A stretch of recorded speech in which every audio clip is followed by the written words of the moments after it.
자, 오늘 설교할 본문의 말씀은 마태복음 25장 14절 말씀입니다. 14절부터 30절 말씀까지 교독하겠습니다. 제가 먼저 읽겠습니다. 14절입니다. 또 어떤 사람이 타국에 갈 때 그 종들을 불러 자기 소유를 맡김과 같으니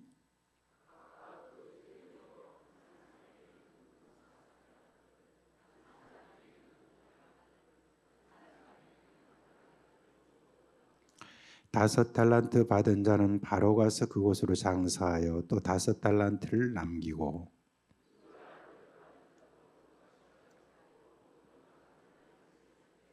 한 달란트 받은 자는 가서 땅을 파고 그 주인의 돈을 감추어 두었더니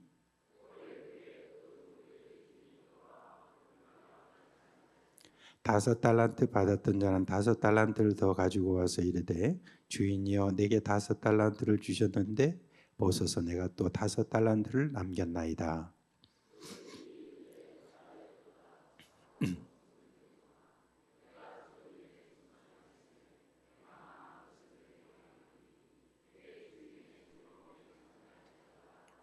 두 달란트 받았던 자도 와서 이르되 주인이여 내게 두 달란트를 주셨는데 보소서 내가 또 두 달란트를 남겼나이다.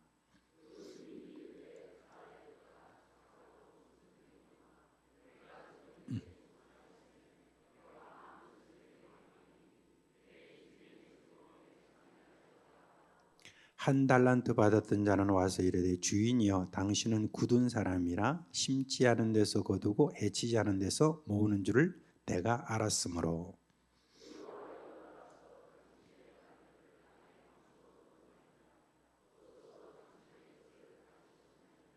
그 주인이 대답하여 이르되 악하고 게으른 종아 나는 심지 않은 데서 거두고 해치지 않은 데서 모으는 줄로 내가 알았느냐.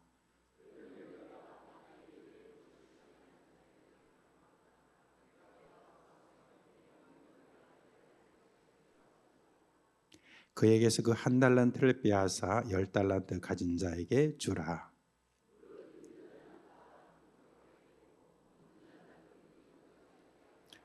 다 같이 이 무익한 종을 바깥 어두운 데로 내쫓으라. 거기서 슬피 울며 이를 갈리라 하니라.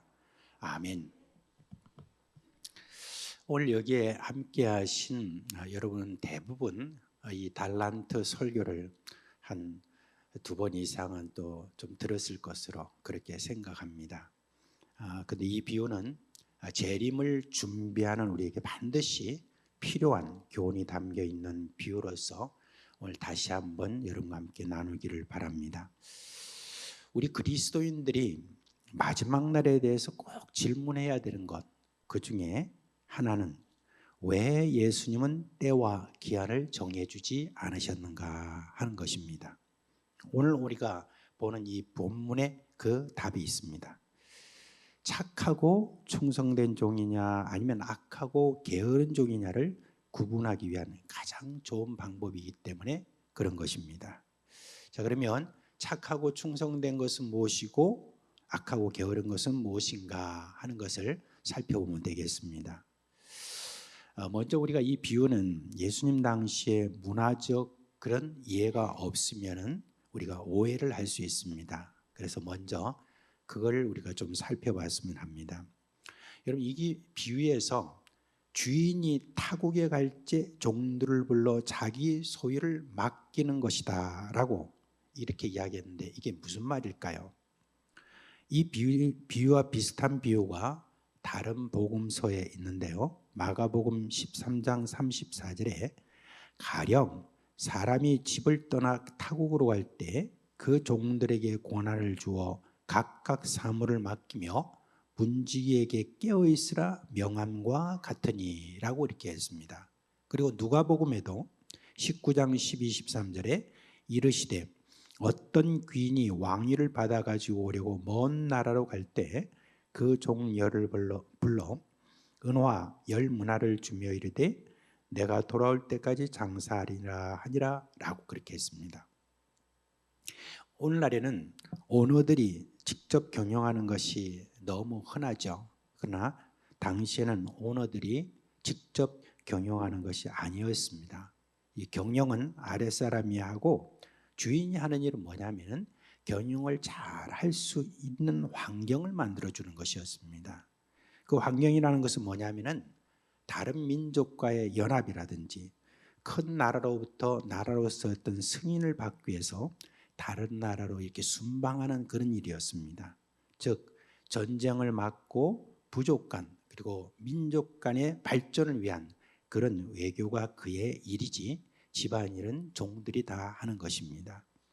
이 비유에서 주인이 종들에게 자신을 재산을 나눠주는 그 이유는 뭐냐면은 바로 비즈니스를 할 모든 환경은 내가 만들어 줄 테니까 너희는 재산을 불리는데 거의 집중하라 라고 하는 바로 그런 이야기인 것입니다. 이번에도 이제 길을 떠나면은 이 길이 얼마나 오래 걸릴지 잘 모릅니다. 일반적으로 그때는 교통수단이나 모든 것들이 다 열악했기 때문에 그리고 중간중간에 무슨 일을 만날지 모릅니다. 그래서 지체되는 일도 많고 해서 때로는 1년이 걸리고 더 이상 많은 기간이 걸릴 수도 있습니다. 그 큰 나라에 가가지고 왕이 만나주지도 않고 어떤 그런 일이 있으면 또 막연하게 또 기다리는 어떤 그런 일들이 그때 당시에는 아주 흔했다 그렇게 이야기합니다. 그렇기 때문에 주인이 언제 올지 그걸 누구도 이렇게 알 수가 없는 그런 때였습니다. 그러니까 각 종들에게 나누어 준 경영 자금이 얼마나 되느냐라고 했을 때 오늘날로 말하면 그 상당히 대단한 그런 양이었습니다. 나누어 준 그 자금을 갖다가 계산해 보면 이렇습니다. 달란트는 이제 우리가 금이라 이렇게 이야기한다면은 한 달란트가 그 당시에는 30kg이었습니다. 30kg은 왜냐면 뭐 상상이 될지 모르겠습니다만은 금이 30kg면 상당히 많습니다. 요즘 금값이 굉장히 올랐어요. 그죠? 제가 이 비유를 처음 제가 설교할 때 2011년도에 어디 설교하를 이렇게 하나 봤는데 거기 보니까 그 당시에 1kg이 골드바 1kg이 얼마냐면 4,300만 원이었습니다. 근데 지금은 얼마인 줄 아십니까? 금값 잘 모르시죠? 별로 관심이 없잖아요. 그죠? 근데 얼마냐면은 8,570만 원이랍니다. 거의 2배가 그렇게 오른 것을 볼 수 있습니다. 적어도 이것을 한 달란트로 계산해 보면 25억 이상입니다. 상당하죠. 그죠? 요즘 여러분들은 억해도 별로 그렇게 감동이 없는 것 같아요. 조 단위로 말해야 꼭 감동을 하고 그런지 모르겠습니다. 근데 주인이 왜 이렇게 많은 사업 자금으로 맡겼느냐 했을 때 답은 재능대로라고 이렇게 했습니다. 재능대로. 주인이 지금까지 볼 때 종들이 각자 남길 만한 능력이 이만큼 있다라고 생각했기에 그 능력대로 그렇게 주었다는 그 말인 것입니다. 자, 그러면 먼저 착하고 충성된 종은 누군가? 주인이 돌아와서 계산할 때 한 말을 보면 5달란트와 2달란트 받은 그 사람이 각자 배로 남겨서 이제 주인에게 주었습니다. 그렇게 했을 때 그들에게 똑같은 말로 합니다. 네가 적은 일에 충성하였으니 라고 그렇게 말했습니다. 착하고 충성된 종아, 네가 적은 일에 충성하였으니 이렇게 5달란트 받은 자나 또 2달란트 받은 자나 그렇게 이제 칭찬을 해 주었습니다. 자, 이것을 보면 주인이 재산이 정말 어마어마하다는 것을 우리가 알 수가 있겠죠. 우리가 달란트를 계산해 보면 우리가 볼 때 별로 그렇게 작은 것이 아닌데 2달란트를 주인은 뭐라고 그랬냐면 작은 것이다 라고 이렇게 말했습니다. 아마 뭐 수십조 뭐 수백조의 재산을 가지고 있는 부자라면은 여러분 수십억 정도의 그 정도는 별로 큰 것이 아닌 것을 알 수 있습니다. 종들도 그걸 잘 알고 있어요. 자신들이 위임받은 것은 주인의 그 엄청난 재산 중에 크게 작은 것이다라고 하는 것을 압니다. 그러나 충성된 자는 주인에게 작은 것이라고 자신들에게도 작은 것이라고 여기지 않았습니다. 자신들에게는 정말 큰 것이고 또 이런 기회를 준 주인에게 어떻게 하면 보답할까 하는 마음으로 그것을 가지고 충성스럽게 남겼다는 그런 말입니다. 주인이 가진 것이 얼마인데 내게 맡긴 것은 이렇게 정리하고 저가 비교하지 않았습니다. 주어진 것들을 귀하게 생각하고 주인의 뜻에 따라서 최선을 다해서 남기려고 노력한 자들이었습니다. 우리가 말하는 성실하다, 신실하다 하는 말은 바로 그런 뜻인 것입니다. 이 종들은 주인이 올 날을 손꼽아 기다렸을 것입니다. 그날을 고대하면서 더욱 성실하게, 진실하게 자신에게 주어진 것을 남기려고 힘을 다해 충성했을 것입니다. 하나님은요, 우리 모두에게 각자의 필요한 재능을, 달란트를 다 주셨습니다.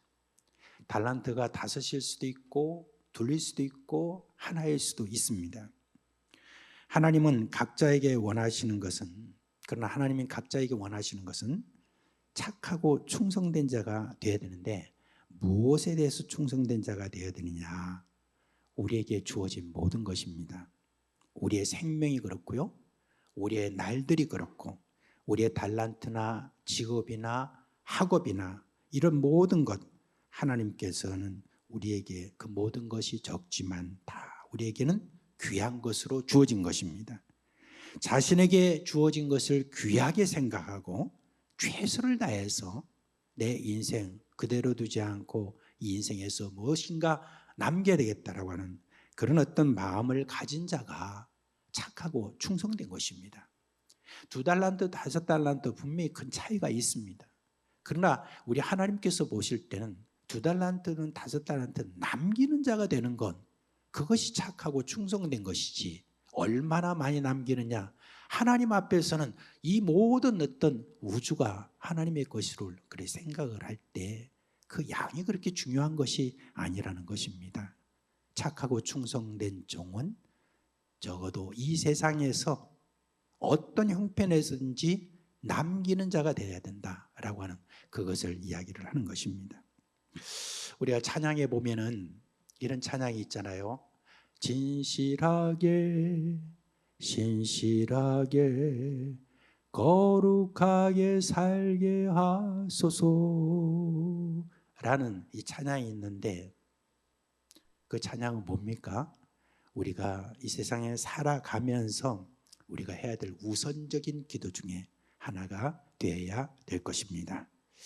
자, 그런데 왜 1달란트 받은 자는 악하고 게으르게 되었는가 이렇게 살펴보면요, 착하고 충성된 자의 마음을 더 배울 수 있습니다.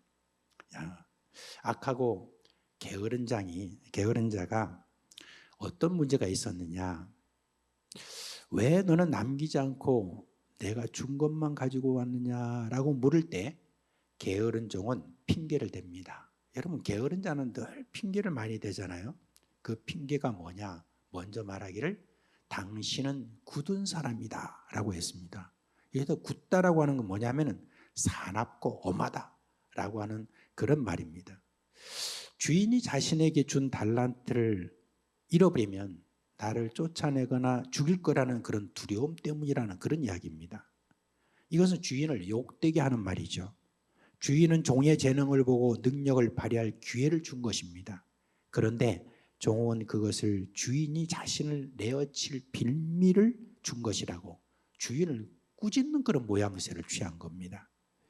이 악한 종은 선한 주인을 악한 주인으로 만든 것입니다. 얼마나 기가 찬 노릇입니까? 이런 사람들은 예수님 당시나 지금이나 똑같습니다.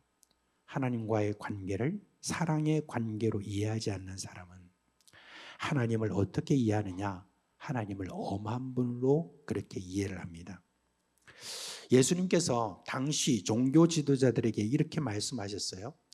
너희는 성경도 하나님의 능력도 모르는 자이다. 이들이 성경을 참 많이 읽었다고 합니다. 그리고 많이 외웠다고 합니다. 그런데 모른다고 예수님 말씀하셨어요. 그건 뭐냐? 성경을 성경대로 읽지 않았다는 그런 말입니다. 성경을 보면 하나님이 얼마나 우리를 사랑하시는지 너무나 잘 알 수 있음에도 불구하고 하나님을 엄한 분으로 생각을 합니다. 이것은 무엇을 말하느냐? 성경보다는 전통을 중심으로 했다라고 하는 것을 알 수가 있습니다.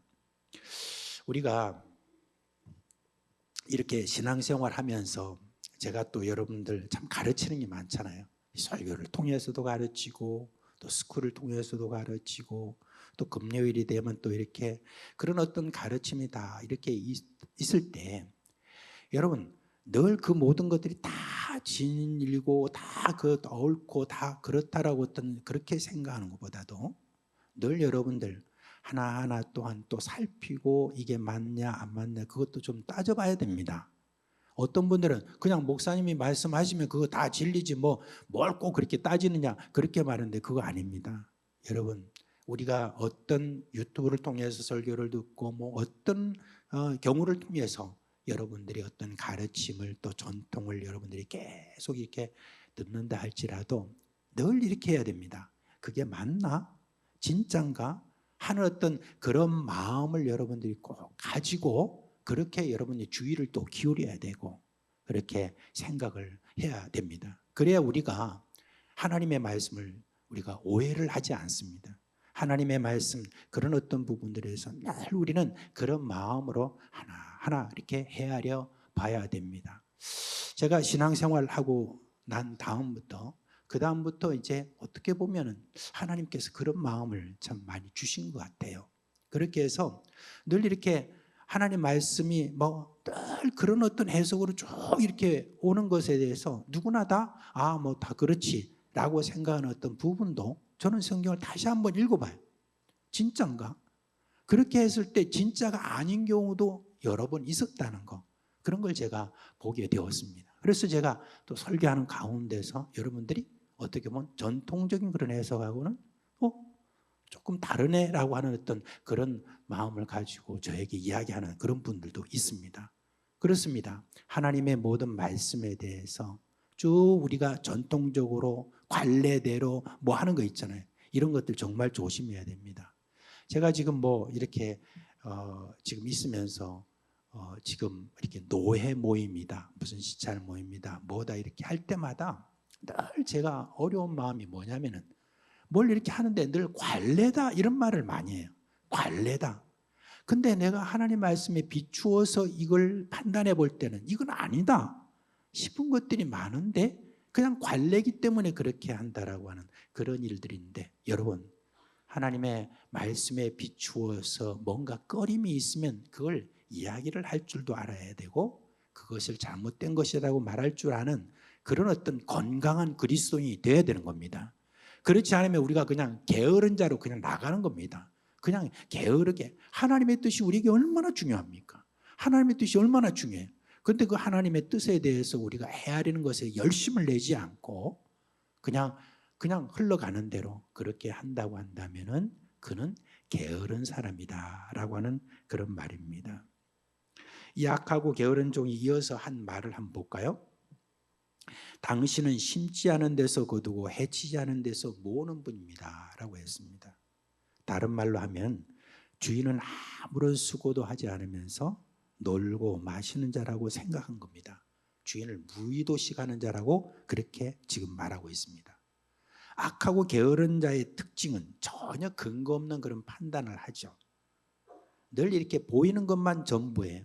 객관성이 없습니다. 주관적이에요. 앞서 제가 말했던 주인의 수고가 있기에 종이 삶을 유지할 수 있었고 그리고 종이 사업을 할 수 있는 환경을 저희들이 받게 된 것 아니겠습니까? 큰 나라의 승인을 받고 갈등을 최소화할 수 있는 여러 외교들 이런 많은 일들을 여러분은 해내야 되는 그 많은 어려움 이게 얼마나 힘든지 모릅니다. 저는 이 달란트 비유를 보면서 그러면서 어떤 생각을 했냐면 지금 나라의 참 주요 직책을 맡아서 대통령부터 시작해서 그 모든 일들을 이렇게 해나가는 사람들이 참 때로는 마음에 안 들고 뭐 이래 라고 하는 어떤 그런 생각이 든다 할지라도 이 생각을 좀 해봅니다. 이분들은 또 얼마나 이런 모든 일들을 하는 데 있어서 많이 힘들까. 놀고 먹는 어떤 사람이라고 그냥 겉으로 이렇게 보일 수 있을지 모르지만은 그들이 어떤 하는 모든 많은 일들이 얼마나 고심도 많고 얼마나 힘든 일이 많을까라고 그렇게 생각하면서 오히려 그들을 위해서 위에 있는 권세다 할 때 그들을 위해서 많이 또 기도하게 됩니다.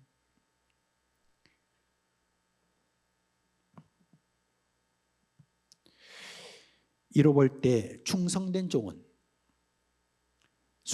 하나님의 종은 하나님의 수고에 대해서 깊이 이해하는 그런 사람입니다. 하나님이 우리를 위하여서 어떤 일을 하셨는가에 대해서 깊이 이해하고 감사하는 마음으로 사는 그런 사람입니다. 여러분, 충성된 그리스도인이 자신에게 맡겨진 일에 충성할 수 있는 근거는 바로 이겁니다. 하나님의 수고를 잘 이해하고 있는 것입니다. 여러분, 성경은요, 하나님이 인간을 위한 수고의 그런 이야기죠. 인간의 구원을 위해서 얼마나 오래 참으시고 얼마나 큰 희생을 치르셨는가 하는 그런 이야기로 가득합니다. 우리의 구원을 위하여서 하나님이 지불하신 그 모든 대가를 우리는 늘 그냥 지나가지 말아야 됩니다. 그 아들 예수 그리스도를 보내시고 예수 그리스도를 이 땅에 보내신다라고 하는 그 오랜 세월 동안의 하나님의 고심을 우리가 꼭 생각해야 됩니다.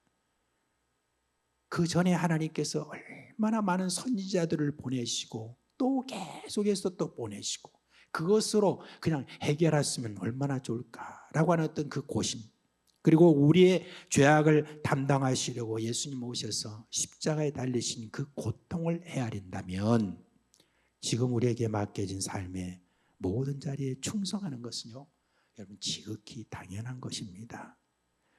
하나님의 이 사랑을 진심으로 이해하지 못하고 또는 않는 자들은 사실 구원을 받지 못한다는 것, 이 비유에서 우리에게 말씀해 주고 있는데 그것을 뒷받침하고 있는 말씀이 히브리서 2장 3절, 우리가 이같이 큰 구원을 등한히 여기면 어찌 그 보응 징벌을 피하리요 라고 그렇게 이야기했습니다. 하나님이 자신을 구원하신 수고를 소홀히 여기는 자들의 특징은 다음과 같습니다. 이런 자들은요, 예수님을 따라가려고 하지 않아요. 그렇게 하면 안 된다고 그렇게 말해도 자기 욕심대로 살아갑니다. 자신을 고치려고 하지 않습니다. 그러면서도 자신에게 계속 체면을 겁니다. 예수만 믿으면 구원받아 이렇게 합니다. 그에게는 예수를 어떻게 믿는가 하는 것에 대해서는 중요하지 않습니다. 죽을 때까지 어떤 죄를 지어도 어떤 문제가 있어도 나는 구원을 받는다는 그런 잘못된 가르침에 완전히 경도된 자들이요, 여러분 우리 한국교회 제법 있습니다. 이 교리가 처음에는 이 구원파에서 시작되었는데 어느새 스며시 우리 장로교 안에도 들어와 가지고 지금은 정통교회 다니는 자들에게도 이런 어떤 마음을 가지고 있는 자들이 볼 수 있습니다. 조심스럽게 충성스럽게 감사하면서 이렇게 어떤 살아야 되는 것이 이게 정상적인 것인데, 그렇지 않고 그냥 이런 어떤 잘못된 확신, 나는 예수 믿으면 구원받아 이 정도로 어떤 생각하고 삶은 그냥 영 아닌 어떤 그런 삶을 계속해서 여러분 가진다고 하면 이거 얼마나 우리 하나님을 오해하는 것입니까? 마지막 날에 이런 자는 천국에 들어가지 못하고 분명히 쫓겨나게 될 것입니다. 지금 이 비유를 예수님께서 해주신 이거를 분명히 우리가 그렇게 이해를 해야 됩니다. 우리는 늘 이 질문해야 돼요. 왜 예수님이 갑자기 오시는가? 충성된 자에게 주실 것이 있기 때문에 그렇습니다. 우리가 충성된 자로 신실하게 진실하게 살아가는 어떤 이유 중에 하나가 뭐냐면은 이 세상에서 우리가 살아가는 이 모든 것들은 적은 것이에요. 적은 것 어떤 것들을 우리는 충성해서 우리가 살아가요. 그러나 여러분 이 세상이 전부가 아닌 것을 우리는 압니다. 이후에게 우리에게 주어질 또 다른 어떤 세계가 우리에게 있다는 것을, 그것을 우리는 믿고 살아가는 자입니다. 그래서 이 말씀이 우리에게 주는 것이 얼마나 소망스러운지 몰라요. 뭐라고 말합니까? 네가 작은 일에 충성하였으니 내가 네게 큰 것을 맡기니 내 주인의 즐거움에 참여하리라, 그렇게 말씀하셨습니다. 이게 무슨 말입니까? 요한계시록 5장 10절에 저희로 우리 하나님 앞에서 나라와 제사장을 삼으셨으니 저희가 땅에서 왕노릇하리라. 그렇게 했습니다. 착하고 충성된 사람에게 하나님은 왕의 자리로 올리시겠다는 바로 그 이야기입니다. 더 크고 많은 일을 맡기신다는 말입니다. 여러분, 천국을 어떻게 생각하고 계십니까? 천국은 먹고 마시고 놀고 하는 어떤 그런 자리입니까? 아닙니다. 천국은요, 더 크고 더 많은 일을 맡기시는 것입니다. 그러면 아이고 더 힘들겠네, 여러분 그렇게 생각할지 모르겠는데, 여러분 이 세상에 살 때도 착하고 충성된 종은요, 자신에게 맡겨진 일들에 대해서 여러분 즐거움으로 일하는 사람 아닙니까? 감사하고 일하는 사람 아닙니까? 그렇게 여러분 기쁘고 감사하고 그렇게 하는 어떤 그런 사람이 사실은 여러분 충성된 사람이에요. 교회 안에서도 여러분 어떤 일들을 여러분들이 맡겼을 때 그 일들에 대해서 참 버겁겠다고 생각하는데, 충성된 사람들은 그렇지 않습니다. 아, 그래도 할만합니다. 감사합니다. 제게 주신 하나님의 그 은혜죠. 이렇게 말하는 분들을 제가 보면 참 은혜가 됩니다. 그게 바로 충성된 사람의 특징인데, 더 크고 많은 일을 맡기는 어떤 것들이 더 큰 기쁨을 얻겠다라고 하는 어떤 그거는 자연스러운 그런 일이 아니겠습니까? 여러분 힘들지 않을 겁니다. 뭐라고 했냐면 네 주인의 즐거움에 참여할지어다, 그렇게 이야기했습니다. 이 말은 뭐냐면은 온 우주를 다스리는 그 우리 주님의 그 능력도 함께 주시겠다는 그런 뜻이 아니겠습니까? 주님께서 주시는 그 능력도 우리에게 주심으로 말미암아 우리에게는 그 주인이 가지고 있는, 하나님이 가지고 있는 그런 즐거움에 우리가 함께 참여할 것이다 라고 하는 이러한 어떤 말씀을 우리에게 주신 것입니다. 자, 이제 이 비유의 핵심을 정리하고 결론 맺겠습니다. 충성된 자는요, 첫째, 하나님을 알아주는 자입니다. 하나님께서 자신을 위해서 수고하신 것에 대해서 감사하는 자입니다. 그리고 두 번째는 하나님께서 자신에게 주신 시간과 물질과 힘을 소중하게 생각하는 것입니다. 이런 자가 바로 착하고 충성된 자다. 저는 이 착하다는 말 있잖아요. 이 말이 참 중요한 것 같아요. 우리 예수 믿어도 착해야 된다라고 하는 그 생각을 참 많이 하게 됩니다. 늘 불평하고 불만이 있고 그냥 비판하고 이런 어떤 자로 이렇게 살아가는 어떤 그런 삶은 어때요? 악해요. 착하지 않아요. 참으로 감사하고 기뻐하고 어떤 이렇게 하는 그 충성된 자의 그런 모습, 이게 참 보고 싶습니다. 그렇지 않습니까? 우리 사상교회 여러분 충성된 자로 여러분 사는 줄 믿습니다. 예, 우리 서로 얼굴 한번 보시고 축복합시다. 오늘도 여러분 충성된 자로서 여기 오시지 않으셨습니까? 충성된 자여, 하나님의 큰 즐거움에 참여할 것입니다. 아멘. 우리 착하고 충성된 자로 그렇게 살아냄으로 말미암아 앞으로 주님께서 우리에게 주실 그런 더 크고 참 귀한 그런 모든 자리로 다 나아가는 우리가 되기를 주님의 이름으로 축원합니다.